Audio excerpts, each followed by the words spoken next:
پہ جنات کا بھی ذکر آیا ہے.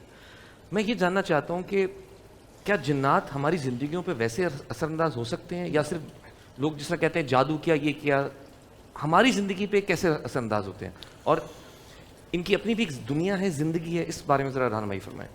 دیکھیے حقیقت تو یہ ہے کہ قرآن کریم میں دو طرح کی مخلوقات کا تذکرہ ہے. اس میں ایک انس ہے یعنی انسان اور دوسرا ہے جن. دونوں مکلف مخلوقات ہیں یعنی جن سے عالم آخرت میں پوچھ گچھ ہوگی جو اپنے اعمال کے ذمہ دار اور جواب دہ ہیں لیکن ان کی تخلیق کے حوالے سے نوعیتیں جدا جدا ہیں. جن کا وجود کسی اور طرح کا وجود ہے اور انسان کا وجود کسی اور طرح کا وجود ہے.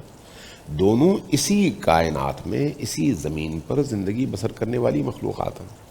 اس لیے یہی جو بھی آپ نے سورہ ناس کی تلاوت کی من الجنتی والناس یہ نہ سمجھیں کہ وہ ناس جن کا تذکرہ ہے یوسوسو کہ آپ کے اندر وہ وسوسہ پیدا کرتے ہیں یہ کوئی آسمان میں بیٹھے ہوئے ناس ہیں. نہیں وہی میں آپ ہم یعنی اس کے لیے کسی دور کے مقام پر جانے کی ضرورت نہیں ہے.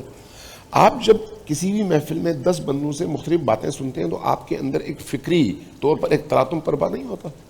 جب منفی باتیں سنتے ہیں تو ان کی وجہ سے آپ کے تخیل میں ایک انقلاب نہیں آتا. یہ جو انسان کو اللہ نے خصوصیت دی ہے وہ کیا ہے؟ عقل سے پہلے ایک تخیل کی صلاحیت ہے. آپ چیزوں کو دیکھتے ہیں ان کو ایک دوسرے سے جوڑتے ہیں ایک نئی دنیا ذہن میں بناتے ہیں. ایسا ہے یا نہیں؟ بالکل ایسے.